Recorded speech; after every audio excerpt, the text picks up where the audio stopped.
Bonjour tout le monde, mon nom est Marc Amiot et je suis professeur au département de sciences biologiques de l'Université de Montréal. Aujourd'hui, on va parler de la bioaccumulation et du transfert trophique des métaux. Les métaux peuvent représenter un risque pour la santé des organismes lorsqu'ils s'accumulent dans leurs cellules et leurs tissus à des concentrations suffisamment élevées. C'est particulièrement le cas pour les métaux non essentiels. Il est par conséquent important de comprendre comment les métaux s'accumulent dans les organismes. On parle alors de bioaccumulation. Il est également utile de comprendre comment les métaux sont transférés le long des réseaux alimentaires, pouvant par ailleurs potentiellement mener à la contamination des humains. On parle alors de transfert trophique. Un organisme peut obtenir des métaux par différentes sources. Par exemple, un animal vivant dans un lac peut théoriquement obtenir des métaux par contact cutané ou pulmonaire avec l'air, par échange au niveau des branchies avec l'eau, ou par la consommation de plantes, d'animaux, de micro-organismes, de particules en suspension ou de sédiments de fond.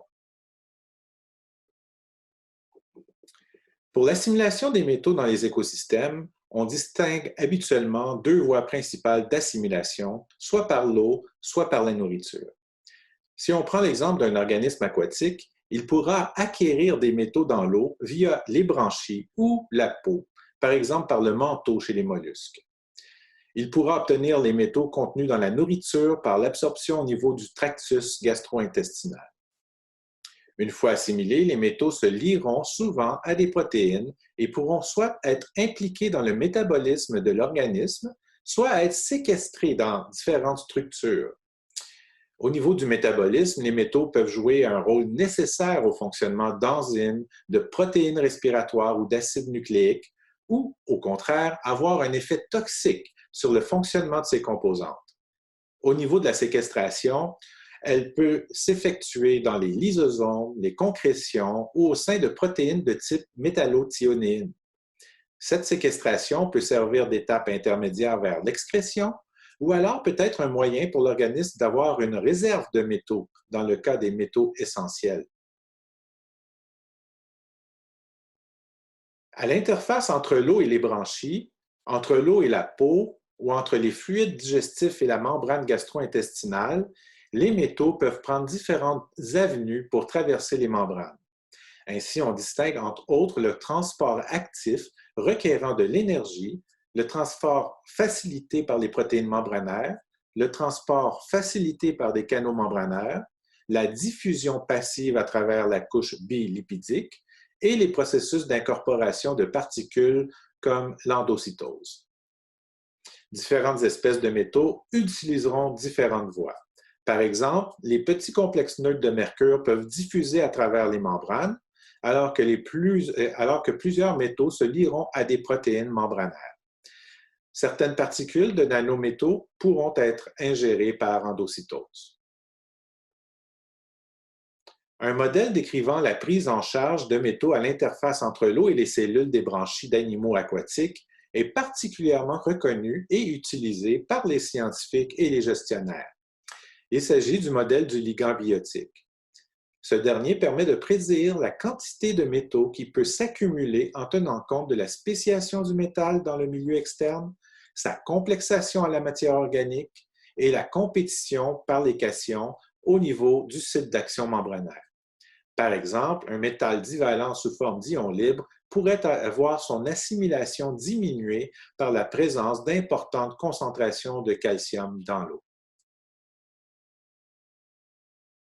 Une fois à l'intérieur de la cellule, les métaux vont se distribuer au sein des différentes structures internes subcellulaires.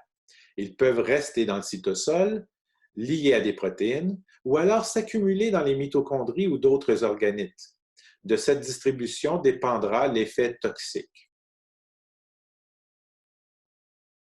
Au sein de la cellule, les métaux se complexeront avec différents ligands.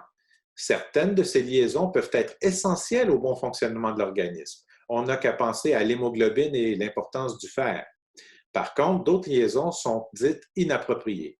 Cela peut être le cas lorsque la liaison avec le métal cause un blocage de groupement fonctionnel de biomolécules, le déplacement de métaux essentiels ou la modification de conformation de biomolécules. D'autres liaisons sont dites inertes car elle mène à l'entreposage du métal. Par exemple, la métallothionine peut lier des métaux essentiels pour un usage ultérieur ou lier des métaux toxiques pour détoxification. Au niveau du tissu ou de l'organisme entier, l'assimilation des métaux peut causer une bioaccumulation. La bioaccumulation peut se définir comme étant l'accumulation nette à l'équilibre d'un métal résultant d'une prise en charge par toutes les sources environnementales, incluant l'eau, l'air et la nourriture. Un facteur de bioaccumulation est communément utilisé en écotoxicologie. Ce facteur est la concentration du métal dans l'organisme divisée par celle dans l'eau du milieu naturel. Une fois assimilé par un organisme, le métal peut être transféré chez un prédateur de ce dernier. C'est ce qu'on appelle le transfert trophique. Lorsque l'on observe une augmentation des concentrations chez les prédateurs par rapport aux proies le long d'un réseau alimentaire, on parle alors de bioamplification d'un contaminant.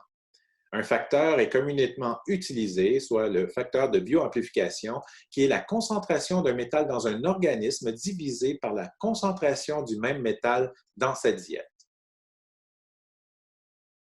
Alors que plusieurs contaminants organiques ont tendance à se bioamplifier à mesure que l'on gravit les échelons trophiques vers les grands prédateurs, ceci n'est habituellement pas le cas pour les métaux, sauf pour quelques exceptions comme le méthylmercure. Ainsi, on voit ici que pour les métaux de type terre rare, qui sont des métaux technologiquement critiques en grande demande présentement, les invertébrés aquatiques sont plus contaminés que les poissons. C'est un cas de biominification ou de dilution trophique qui est assez représentatif de ce qui se passe dans beaucoup de cas pour les métaux. Le transfert trophique d'un métal d'une proie vers son prédateur peut être prédit par le partitionnement subcellulaire du métal chez la proie. Une étude phare à ce sujet est présentée ici où l'on a étudié l'assimilation du métal chez un copépode, soit un invertébré aquatique, à partir de sa nourriture, soit une algue diatomée. On constate ici qu'on peut prédire le pourcentage de métaux assimilés par le copépode à partir du partitionnement du métal dans l'algue. Ainsi, plus le métal se retrouve dans le cytosol de la proie, plus que dans les membranes, plus le métal est assimilé par le copépode prédateur.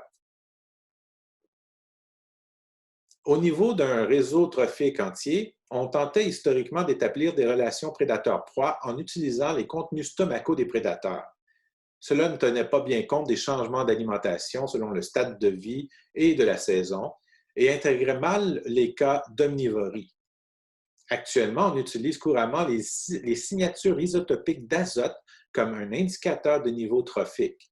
Ainsi, plus la signature isotopique d'azote est élevée, plus un individu est haut dans la chaîne alimentaire. En utilisant cette approche, on peut maintenant quantifier la relation entre la position trophique d'un organisme dans le réseau alimentaire et sa concentration en métal. Dans l'étude présentée ici, on voit qu'il y a une forte association, dans le cas du mercure, un métal bioamplifiable.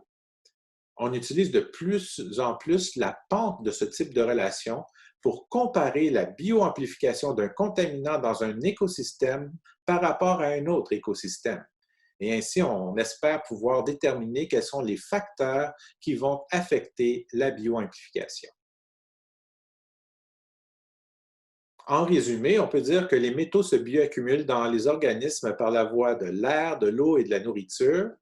L'assimilation par les cellules se fait par différents mécanismes et le modèle du ligand biotique aide à comprendre cette assimilation. À l'intérieur de la cellule, les métaux se partitionnent et se lient de façon quelquefois inappropriée, causant des effets toxiques. Et finalement, la majorité des métaux ne se bioamplifient pas le long des réseaux alimentaires.